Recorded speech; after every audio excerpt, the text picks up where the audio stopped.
So students once again welcome back to the class. आज की class शुरुआत करेंगे माइक्रो इकोनॉमिक्स की और chapter number 1 that is economics and economy discuss करेंगे। तो सबसे पहले इकोनॉमिक्स और इकोनॉमी समझने से पहले सबसे पहले हम समझे कि आखिर ये इकोनॉमिक्स है क्या, क्योंकि इकोनॉमिक्स का ही पार्ट है माइक्रो इकोनॉमिक्स और इकोनॉमिक्स का ही एक और पार्ट है मैक्रो इकोनॉमिक्स जो आप 12th में पढ़ोगे। तो सबसे पहले समझो यार कि ये इकोनॉमिक्स क्या है। देखो बेसिकली जो वर्ड इकोनॉमिक्स है वो दो ग्रीक टर्म से लिया गया है। इसका ओरिजिन कहां से हुआ? दो ग्रीक टर्म से। पहला है ओइकोस। ओइकोस देखो ग्रीक टर्म में इस टाइप से लिखा जाता है, ठीक है। Oikos means house hold. और दूसरा वर्ड है नीमेन, इंग्लिश में लिखा जाता है NEMEIN, जबकि ग्रीक टर्म में कुछ इस टाइप से। नीमेन का मतलब होता है मैनेजमेंट या फिर एडमिनिस्ट्रेशन। सो अभी जो इकोनॉमिक्स है वो दो ग्रीक टर्म से आया है वर्ड। कौन कौन से? पहला ओइकोस और दूसरा नीमेन।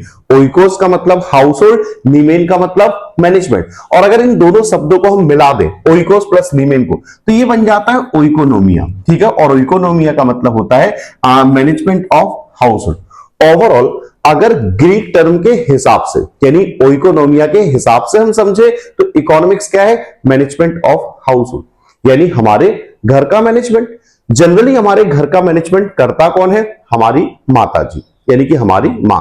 अच्छा, मैनेजमेंट क्यों करना पड़ता है, मैनेजमेंट क्यों करती है वो समझो। देखो हमारे मिडिल क्लास फैमिली के हिसाब से हमारे पिताजी जो है वो इनकम जनरेट करते हैं, इनकम कमाते हैं, घर में लाते हैं, माताजी को देते हैं, फिर माताजी पूरे महीने भर का खर्चा करती हैं। कुछ भाई सेविंग्स भी करनी है फ्यूचर के लिए, इसके अलावा एजुकेशन पे खर्चा करना है, यानी स्कूल की फीस, ट्यूशन की फीस, भैया मिल्कमैन को भी देना है, ठीक है। इसके अलावा ग्रोसरी शॉप से सामान लेके आना है, महीने भर की सब्जी वब्जी, राशन वाशन, बहुत सारे खर्चे करने हैं। देखो इनकम आएगी सिर्फ एक बार, इनकम यानी रिसोर्सेज रहेंगे लिमिटेड, लेकिन खर्चे महीने भर चलते रहेंगे। तो इन खर्चों को प्रॉपर तरीके से मैनेजमेंट करना, that is the management of household according to Greek term ओइकोनोमिया। तो सबसे पहली चीज याद रहेगी कि इकोनॉमिक्स दो ग्रीक वर्ड से आया है, एक ओइकोस और दूसरा नीमेन। ओइकोस मींस हाउस होल्ड, नीमेन मींस मैनेजमेंट, और इन दोनों को मिला दो तो इकोनोमिया का मतलब the management of house hold. अब देखो जो इकोनॉमिक प्रॉब्लम है बेसिकली अराइज होती है, जो इकोनॉमिक्स है उसमें बेसिकली एक प्रॉब्लम अराइज होती है जिसका नाम है इकोनॉमिक प्रॉब्लम, ठीक है। अभी जो बताया ना लिमिटेड रिसोर्सेज, इसी से प्रॉब्लम अराइज होती है इकोनॉमिक प्रॉब्लम। क्यों अराइज होती है? क्योंकि हमारे पास रिसोर्सेज क्या है? Square. So scarcity of resources. Scarcity का मतलब आप कमी भी बोल सकते हो, स्केयरसिटी का मतलब अभी आप लिमिटेड भी बोल सकते हो कि हमारे पास जो रिसोर्सेज है कैसे बहुत लिमिटेड है। मींस का मतलब रिसोर्सेज यानी संसाधन, ठीक है। सो रिसोर्सेज हमारे पास लिमिटेड है, ये बात तो सभी लोग समझते हैं। भाई कोई ऐसा पर्सन नहीं है जिसके पास अनलिमिटेड रिसोर्सेज हो।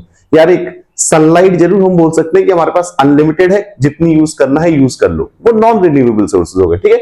अभी देखो जैसे यहां हम बात करें कोयल हुआ, वाटर हुआ, लैंड हुआ, टिम्बर हुआ, मेटल हुआ, कुछ रिसोर्सेज के बेसिकली एग्जांपल दे रखे हैं। सारे कैसे हमारे पास, हमारे देश के पास लिमिटेड है, अब लिमिटेड क्वांटिटी है। अब इनको क्या करना है? वांट्स जो है हमारी ह्यूमन वांट्स यानी हमारी इच्छाएं जो है वो अनलिमिटेड है। यार प्रॉब्लम तो यही है ना कि एक तरफ रिसोर्सेज लिमिटेड, दूसरी तरफ हमारी इच्छाएं अनलिमिटेड। अभी इनकम की ही बात कर रहा हूं तो इनकम भी हम लोग अगर खर्च करने की सोचे तो हमारी जरूरतें अनलिमिटेड है। अगर मान लो मन कर रहा है सर एक साइकिल लेने का, तो आज अगर आप एक साइकिल ले लेंगे, कल के दिन आप यही कहोगे सर काश हमारे पास एक बाइक होती। एक जरूरत पूरी होने पे दूसरी जरूरत तुरंत अराइज होगी, बाइक ले लेते हैं, मान लेते हैं। फिर कल के दिन क्या कहोगे? सर काश एक कार होती मेरे पास, अब मैं कॉलेज में आ गया हूं। यार इच्छाएं कभी खत्म नहीं होती। कार के बाद सर एक अच्छी कार होती, उसके बाद सर मेरे पास खुद का प्लेन, बहुत सारी इच्छाएं, यार इच्छाएं कभी खत्म नहीं होती। सो वांट्स आर, इंसान की जरूरतें आर अनलिमिटेड। अब यहां देख लो भाई हमें महीने भर क्या क्या करना है, हेल्थ केयर पे खर्चा करना है, फूड पे करना है, शेल्टर पे, car, education, technology, latest traveller, बहुत सारे खर्चे हैं। सो इकोनॉमिक्स को बेसिकली एक प्रॉब्लम के हिसाब से समझेंगे। प्रॉब्लम क्या है? इकोनॉमिक प्रॉब्लम, ठीक है। अराइज क्यों होती है? क्योंकि स्केर्सिटी ऑफ रिसोर्सेज है, और दूसरा ह्यूमन वांट्स आर अनलिमिटेड है, ठीक है। देखो जरा the problem of scarcity of means resources in relation to human wants. तो भैया रिसोर्सेज है, प्रॉब्लम है, और मेन समस्या है क्या? Scarcity. Scarcity means limited resources. तो याद रहेगा इकोनॉमिक प्रॉब्लम क्या है? Economic problem basically the problem of choice. अभी प्रॉब्लम ऑफ चॉइस क्या होता है वो भी बात करते हैं। क्यों एराइज होती है समझ गए? क्योंकि रिसोर्सेज कैसे स्केयर है, वांट्स कैसे हैं? अनलिमिटेड है। और अभी आगे चल के पढ़ेंगे कि जो हमारे स्केर्सिटी रिसोर्सेज हैं उनके जो यूजेस हैं वो भी अल्टरनेटिव होते हैं। अभी बात करते हैं आगे, ठीक है। अभी देखो जरा हम लोग इन रिसोर्सेज के ही बारे में समझे, हम लोग देखो समझे। So economics is about managing the scarce resources. तो इकोनॉमिक्स बेसिकली है क्या? इकोनॉमिक्स अभी तक हम समझे कि जो स्केयर रिसोर्सेज है, लिमिटेड रिसोर्सेज है, उनका प्रॉपर मैनेजमेंट। अब मैनेजमेंट में भी माइक्रो लेवल पे हो सकता है, एक इंडिविजुअल के लेवल पे हो सकता है। इंडिविजुअल मींस एक कंज्यूमर भी हो सकता है, एक प्रोड्यूसर भी हो सकता है, और एट मैक्रो लेवल या बड़े लेवल पे पूरे देश के लेवल पे भी हो सकता है। और पूरी कंट्री को मैनेज कौन करता है? पूरी कंट्री के रिसोर्सेज कौन मैनेज करता है? गवर्नमेंट। बेसिकली हम बात कर रहे हैं सेंट्रल गवर्नमेंट की, ठीक है। तो इकोनॉमिक्स को अभी तक हमने ये समझा कि जो लिमिटेड रिसोर्सेज हैं उनका मैनेजमेंट ही इकोनॉमिक्स है। और लिमिटेड रिसोर्सेज एक इंडिविजुअल लेवल पे भी हो सकते हैं और एक मैक्रो यानी पूरी कंट्री लेवल पे भी हो सकते हैं। इंडिविजुअल मींस एक कंज्यूमर या फिर एक प्रोड्यूसर, ठीक है, कंज्यूमर या प्रोड्यूसर। और मैक्रो लेवल पे पूरी कंट्री लेवल पे हमारे देश की गवर्नमेंट मैनेज करती है लिमिटेड रिसोर्सेज को। देखो अब एट द एंड कंज्यूमर को क्या क्या चाहिए? भैया लिमिटेड रिसोर्सेज को मैनेज करना है ताकि उसको मैक्सिमम सेटिस्फेक्शन मिले। बजट कैसा रहता है कंज्यूमर के पास? लिमिटेड। भाई इनकम लिमिटेड है, उसको मैक्सिमम सेटिस्फेक्शन चाहिए लिमिटेड बजट में, ठीक है। ऐसे ही प्रोड्यूसर को समझो, प्रोड्यूसर के पास भी again resources, input, raw material, time, सब कुछ कैसा है? लिमिटेड है। प्रोड्यूसर को भी क्या चाहिए? प्रोड्यूसर को चाहिए सर मैक्सिमम प्रॉफिट। प्रोड्यूसर क्या चाहता है? ज्यादा से ज्यादा प्रॉफिट। अब इन लिमिटेड रिसोर्सेज से कंज्यूमर की एक्सपेक्टेशन है मैक्सिमम सेटिस्फेक्शन, प्रोड्यूसर की एक्सपेक्टेशन है मैक्सिमम प्रॉफिट। और हमारे देश में गवर्नमेंट भी काम करती है। गवर्नमेंट क्या चाहती है? Maximum social welfare. गवर्नमेंट इस प्रकार से काम करना चाहती है कि पूरी इकोनॉमी में ज्यादा से ज्यादा सोशल वेलफेयर हो, ठीक है। और देखते जाओ, बढ़ते जाओ। सो मींस है, जो रिसोर्सेज है, संसाधन है, क्या है? अल्टरनेटिव यूजेस है रिसोर्सेज के, जिसे हम बोलते हैं द प्रॉब्लम ऑफ चॉइस। अब जरा प्रॉब्लम ऑफ चॉइस समझो। चॉइस मींस चूज करना, पसंद करना।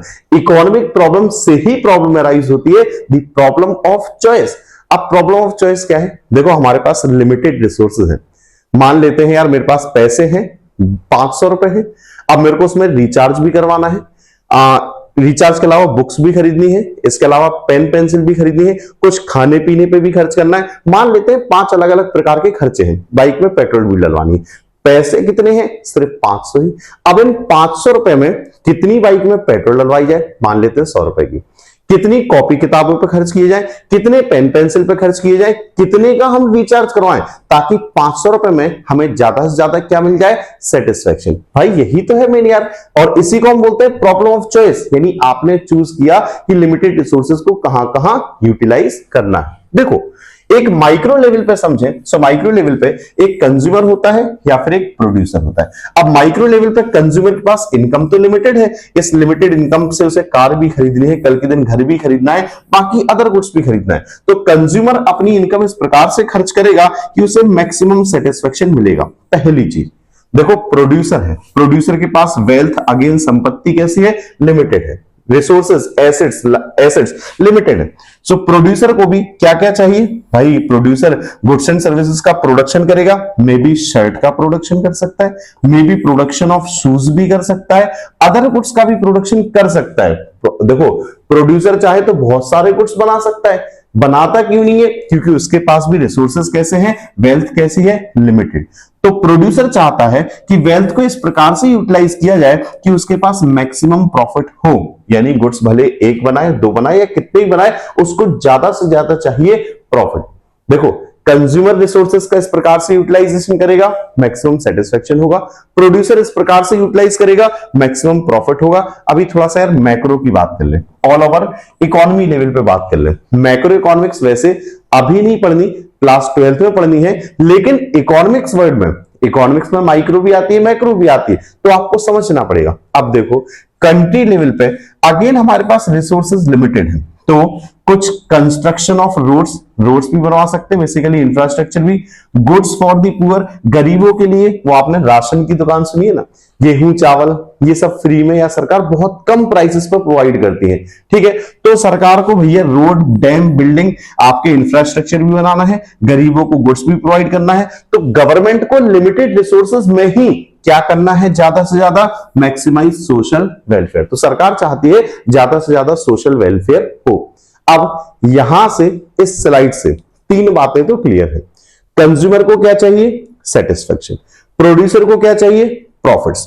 सोसाइटी को क्या चाहिए, सोशल वेलफेयर, ठीक है। अभी देखो जरा, सो मैनेजिंग द रिसोर्सेज, अभी मैनेजिंग द स्केयर रिसोर्सेज यानी जो लिमिटेड रिसोर्सेज है उनका management, the essence of economics, economics का मेन समरी अगर आप समझो, अभी तक हम इकोनॉमिक्स की डेफिनेशन नहीं पढ़ पाए, इकोनॉमिक्स की अगर मेन समरी समझो, अभी तक का ओवरऑल कंक्लूजन समझो, तो यही निकल के आता है कि सर स्केर्सिटी ऑफ रिसोर्सेज और इसका प्रॉपर मैनेजमेंट, जो लिमिटेड रिसोर्सेज है, जो संसाधनों की कमी है, उनका ठीक तरीके से मैनेजमेंट, ठीक तरीके से एलोकेशन क्या है, इकोनॉमिक्स की summary, the essence of economics. देखो जब माइक्रो लेवल, अच्छा ये पढ़ा चुका हूं है ना, कंज्यूमर को मैक्सिमम सेटिस्फेक्शन चाहिए, प्रोड्यूसर को मैक्सिमम प्रॉफिट चाहिए, और गवर्नमेंट को क्या चाहिए, मैक्सिमम सोशल वेलफेयर। अब देखो फाइनली इकोनॉमिक्स की डेफिनेशन समझो, ठीक है। सो इकोनॉमिक्स बेसिकली है क्या, इकोनॉमिक्स इज अ साइंस। अच्छा पहले ही सब समझ लो, पहले तो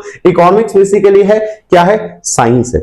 आप देखो 10th क्लास तक आपने इकोनॉमिक्स को सोशल साइंस का सब्जेक्ट माना, और बेटा ये सोशल साइंस का ही सब्जेक्ट है भी। साइंस जो है, साइंस के अंदर ही सोशल साइंस भी आती है, ठीक है। सोशल साइंस वर्ड ही साइंस से बना है, क्लियर है ये बात। सो इकोनॉमिक्स साइंस है, आप इसे परफेक्ट सोशल साइंस कहोगे, बिल्कुल टेंशन नहीं लो। साइंस किस चीज की है इकोनॉमिक्स, वो है science of human behaviour. So basically economics science है, साइंस किस चीज की है, ह्यूमन बिहेवियर की, हम लोग कैसे बिहेव करते हैं विथ लिमिटेड रिसोर्सेज, हम लोग कैसे बिहेव करते हैं, कहां कहां खर्चा करते हैं। So economics is a science of human behaviour, जो कंसर्न करता है allocation of scarce means, allocation समझ गए, रिसोर्सेज का बंटवारा, कि जो लिमिटेड रिसोर्सेज हैं उनको कहां कहां कितना कितना खर्च करेंगे। So allocation of scarce means in such a manner, अब यहां से तो आपको याद हो चुका है, इन सच अ मैनर, कंज्यूमर को क्या चाहिए, मैक्सिमाइज देयर सेटिस्फेक्शन। प्रोड्यूसर को क्या चाहिए, मैक्सिमाइज देयर प्रॉफिट्स। सोसाइटी को क्या चाहिए, मैक्सिमाइज इट्स सोशल वेलफेयर। कहोगे सर डेफिनेशन तो आपने याद करवा दी, भले 8 से 10 मिनट की वीडियो हो गई, बट डेफिनेशन याद हो जानी चाहिए। इकोनॉमिक्स क्या है, साइंस किस चीज की, ऑफ ह्यूमन बिहेवियर। कंसर्न किससे करता है, एलोकेशन ऑफ रिसोर्सेज से, और रिसोर्सेज को इस प्रकार से एलोकेट करना है कि कंज्यूमर को मैक्सिमम सेटिस्फेक्शन मिले, प्रोड्यूसर को मैक्सिमम प्रॉफिट मिले, और सोसाइटी को मैक्सिमम सोशल वेलफेयर मिले। समझ गए बात। सो ये है बेसिकली इकोनॉमिक्स, ठीक है। ये तीनों बातें जरूर याद ध्यान रखना, कंज्यूमर हम सभी लोगों को सेटिस्फेक्शन चाहिए, प्रोड्यूसर को प्रॉफिट चाहिए, सोसाइटी को सोशल वेलफेयर चाहिए। और बेसिकली इकोनॉमिक्स है क्या, साइंस है, किस चीज की है, साइंस ऑफ ह्यूमन बिहेवियर। क्या करना है, एलोकेशन ऑफ रिसोर्सेज, क्लियर है। सो फ्रेंड्स फिलहाल आज की क्लास में इतना ही, ठीक है। नेक्स्ट क्लास में हम लोग बहुत ही जल्द इकोनॉमी की भी बात करेंगे, ठीक है। कहीं कोई डाउट है, कोई समस्या आती है तो कमेंट बॉक्स के साथ साथ ये मेरा व्हाट्सएप नंबर भी है, इसके अलावा ये मेरी ईमेल आईडी है, और हाँ यार नीचे कमेंट बॉक्स आप सबके लिए ओपन है, एटलीस्ट आप अपना नाम, आप कहां से हैं, कौन से स्कूल से हैं, लिखकर जरूर मेरे को बता दिया करो। चलिए फ्रेंड्स, तो आज की क्लास अटेंड करने के लिए आप सभी का बहुत बहुत धन्यवाद। मिलता हूं नेक्स्ट क्लास में, थैंक यू।